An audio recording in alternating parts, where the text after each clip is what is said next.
Okay, so here we are in Ventura, and it's the big arrival of Margo and her accompaniment in the outriggers there. And I'm guessing Margo's got to be the solo one there on the far left, paddling her outrigger in, probably very happy to finally be done for the day. I don't know how many miles she did today, but imagine out there all day long in this kind of fog, the wind blowing, it's cold, you're by yourself, and finally you get to cruise in and you get met by a group of people. It's not the biggest crowd I've ever seen, but hey, to somebody paddling all day by yourself, I bet one person out there meeting you in an outrigger would be a pretty special meeting on the water. And she looks celebratory, happy as you'd expect, talkative as June said that she is. And she said a little lady. I would imagine paddling for most of the summer, you go from a little lady to probably a pretty big buff lady. And there she is getting out of her outrigger. June out there in the water to help her out dutifully as a second mate or first mate should. And then the outrigger guys turning around there. I guess they've done their duty, or maybe they're coming in backwards here. And I can't imagine what the feeling would be. And look at, she's just picking up her outrigger. I'm going to Godzilla this thing in. Here I come. And that is a lot of energy all day long. If anybody who's done exercise all day long, and then to have to say even cook dinner when you're exhausted, here's this lady who paddled all day long for many days at a time, and she's just lugging her outrigger ashore like it's made out of balsa wood.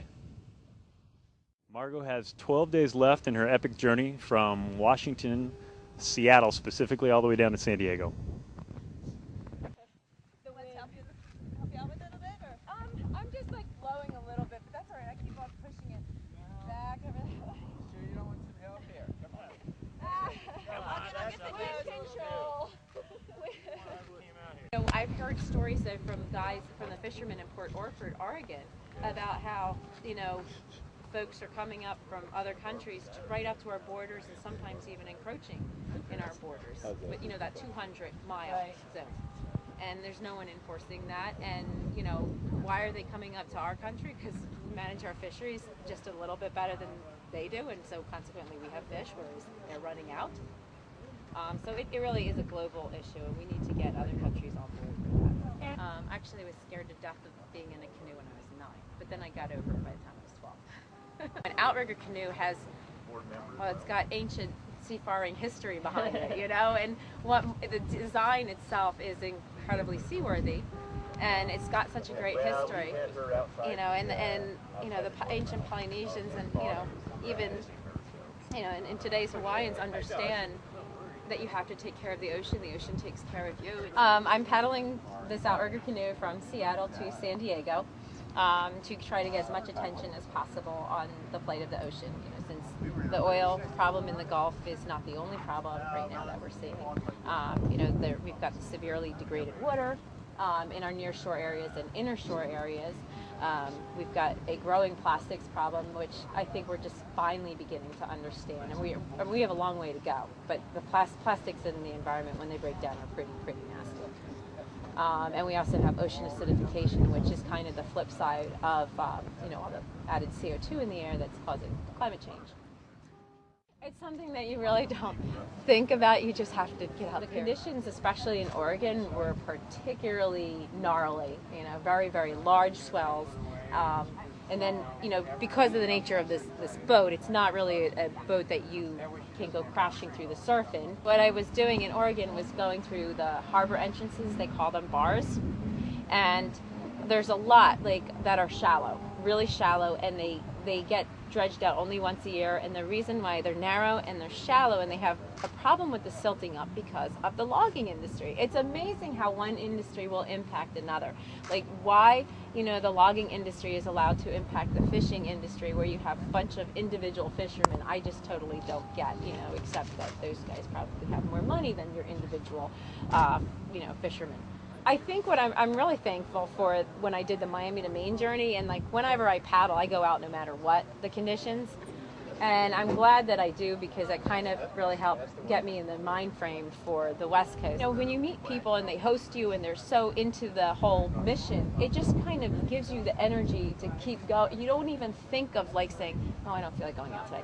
It's all these people are behind you. Like, I'm wearing like all these like little trinkets that people have given me along the way, and I've got more trinkets in my bag, including like a little spaceman that they loaned me, a personal location beacon.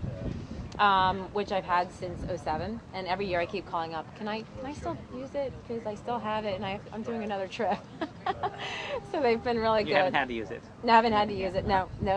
And I have a spot tracker, which actually I could turn off right now, and this thing is great, because like, you know, then people can just go onto my website where there's a link to this, and then they can see where I am. And, you know, GPS, waterproof cell phone, a VHF, you know, a marine radio, and also I have this little like two-way radio, which June and I use, which was really extremely helpful when we don't have cell service. And of course, a compass. You should never ever be out paddling on the ocean without a compass. I'm sorry. I don't care if it's in your backyard. It's just good to have a compass. I kind of hope that, you know, if I can do this, that, you know, people can at least, you know, start thinking about what they can do. You know, they don't have to paddle the ocean, but they can do something to help make things better. I mean, you know, talk to your congressman, get to know your congressman. The more our congressmen and senators hear from us, I think maybe the more they'll realize that, you know, our votes might count as much as someone else's money.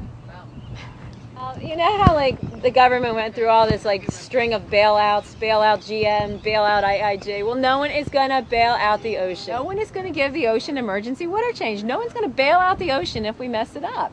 It's simple as that. You know, I mean, the land and the ocean kind of work together. It's like we're like basically the planet Earth is like a huge terrarium floating in the sky. It really is. And